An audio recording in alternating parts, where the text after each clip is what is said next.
Winnie the Pooh, Chapter 4, in which Eeyore loses a tail and Pooh finds one.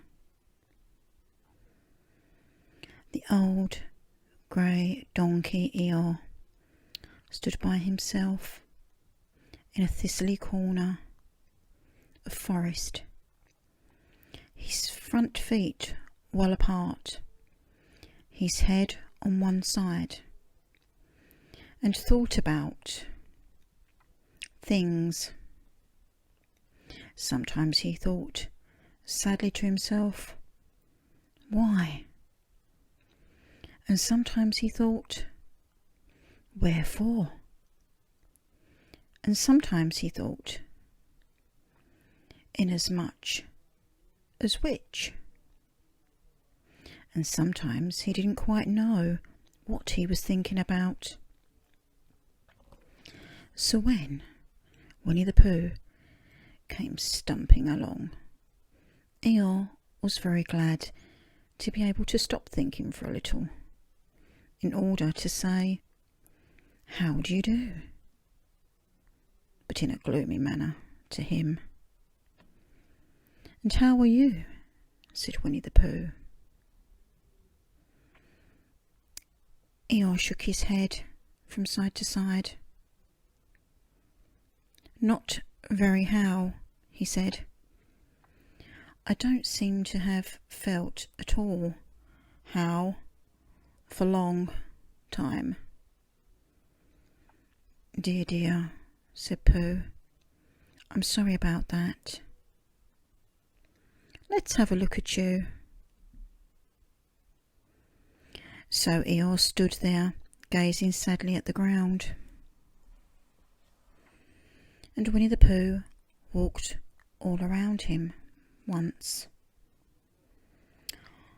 "Why, what's happened to your tail?" he said in surprise. "What has happened to it?" said Eeyore. "It isn't there." "Are you sure?"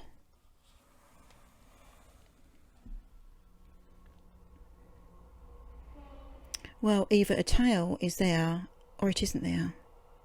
You can't make a mistake about it, and yours isn't there." "Then what is?" "Nothing." "Let's have a look," said Eeyore, and he turned slowly round to the place where his tail had been a little while ago, and then, finding that he couldn't catch it up, he turned around the other way until he came back to where he was at first, and then he put his head down and looked between his front legs, and at last he said, with a long, sad sigh, "I believe you're right." "Of course I'm right," said Pooh. "And that accounts for a good deal," said Eeyore gloomily. "It explains everything. No wonder."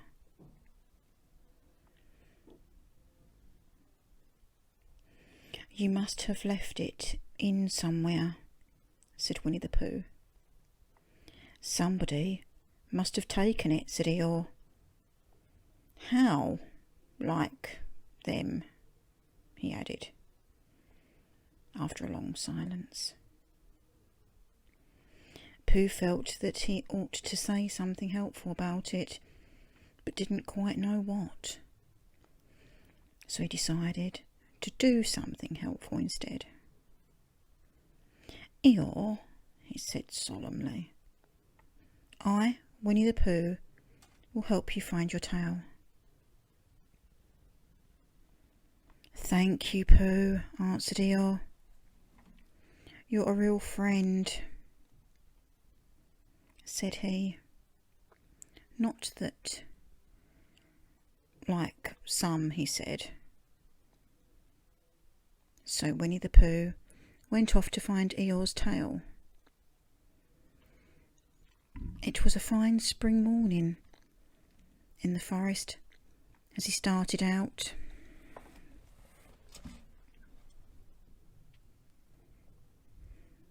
Little soft clouds played happily in the blue sky, skipping from time to time in front of the sun, as if they had come to put it out, but then sliding away suddenly, so that the next might have his turn. Through them and between them the sun shone bravely,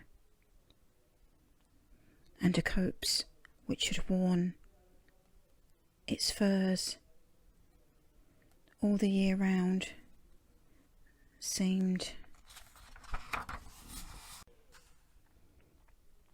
old and dowdy now beside the new green lace which the beeches had put on so prettily. Through copse and spiny marched bare, down open slopes of gorse and heather, over rocky beds of streams, up steep banks of sandstone, into the heather again. And so at last, tired and hungry, to the 100-acre wood, for it was in the 100-acre wood that Owl lived. And if anyone knows anything about anything, said Bear to himself, it's Owl. Who knows something about something, he said. Or my name's not Winnie the Pooh, he said. Which it is, he added. So there you are. Owl lived at the Chestnuts, an old world residence of great charm, which was grander than anybody else's, or seemed so to Bear, because it had both a knocker and a bell pull. Underneath the knocker there was a notice which said, "Please ring if an answer is required." Underneath the bell pull there was a notice which said, "Please knock if an answer is not required." These notices had been written by Christopher Robin, who was the only one in the forest who could spell. For Owl, wise though he was in many ways, able to read and write and spell his own name, Wal, yet somehow went all to pieces over delicate words like measles and buttered toast.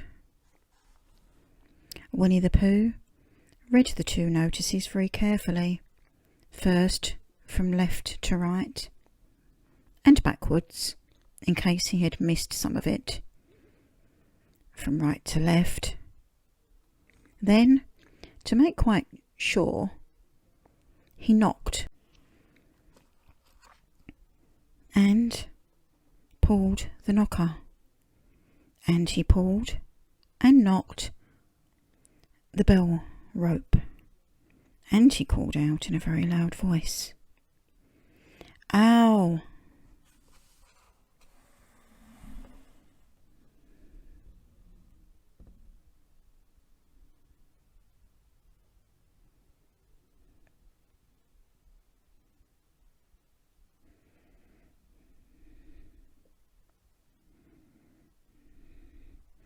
"I require an answer.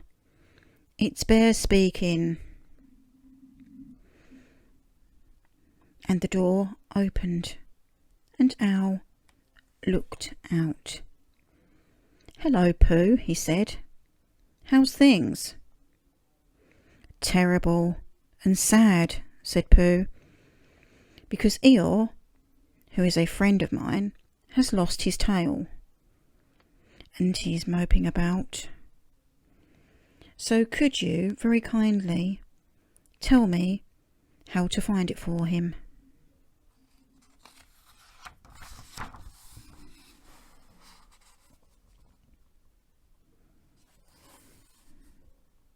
Well, said Owl, the customary procedure in such cases is as follows. What does crusty money proceed cake mean? Said Pooh. For I am a bear of very little brain, and long words bother me. It means the things to do. As long as it means that, I don't mind, said Pooh humbly.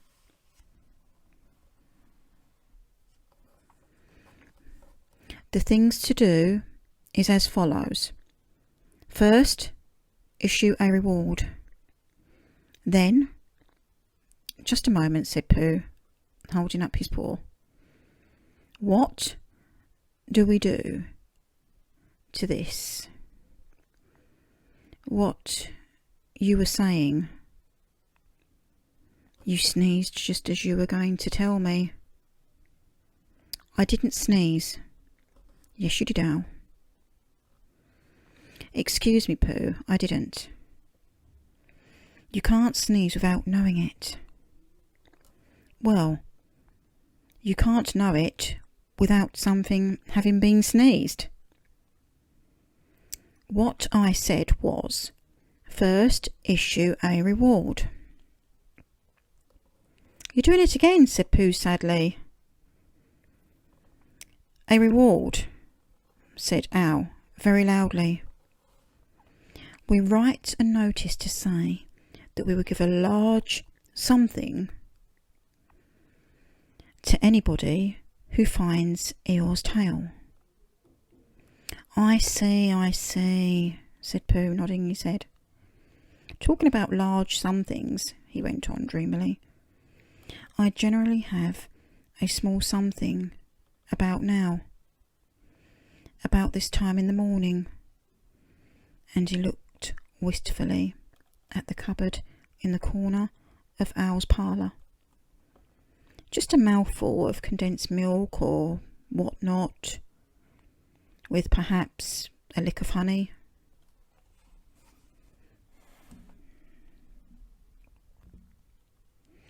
Well then, said Owl, we write out this notice and we put it up all over the forest. A lick of honey, murmured Bear to himself, or not, as the case may be. And he gave a deep sigh and tried very hard to listen to what Owl was saying. But Owl went on and on, using longer and longer words, until at last he came back to where he started, and explained that the person to write out this notice was Christopher Robin. It was he who wrote the ones on my front door for me. Did you see them, Pooh?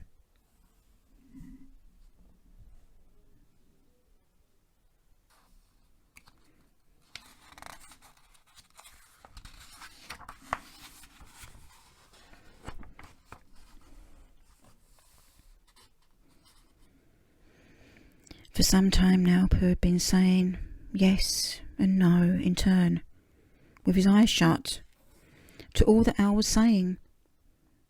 And having said yes, yes last time, he said no, not at all. Now without really knowing what Owl was talking about. Didn't you see them? Said Owl, a little surprised. Come and look at them now. So they went outside, and Pooh looked at the knocker and the notice below it, and he looked at the bell rope and the notice below it. And the more he looked at the bell rope, the more he felt that he had seen something like it somewhere else, sometime before. "Handsome bell rope, isn't it?" said Owl. Pooh nodded. "It reminds me of something," he said, "but I can't think what. Where did you get it?" "I just came across it in the forest. It was hanging over a bush, and I thought at first somebody lived there, so I rang it. And nothing happened. And then I rang it again, very loudly, and it came off in my hand. And as nobody seemed to want it, I took it home and..." "Owl," said Pooh solemnly, "you made a mistake. Somebody did want it." "Who?" "Eeyore. My dear friend Eeyore.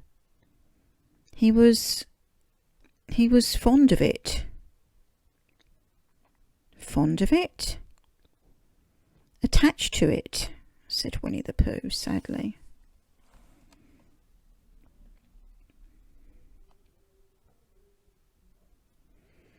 So with these words he unhooked it and carried it back to Eeyore. And when Christopher Robin had nailed it on in its right place again, Eeyore frisked about the forest, waving his tail so happily that Winnie the Pooh came over all funny and had to hurry home for a little snack of something to sustain him. And, wiping his mouth half an hour afterwards, he sang to himself proudly. "Who found the tail? I," said Pooh. "At 2:45, only it was 11:15 really. I found the tail."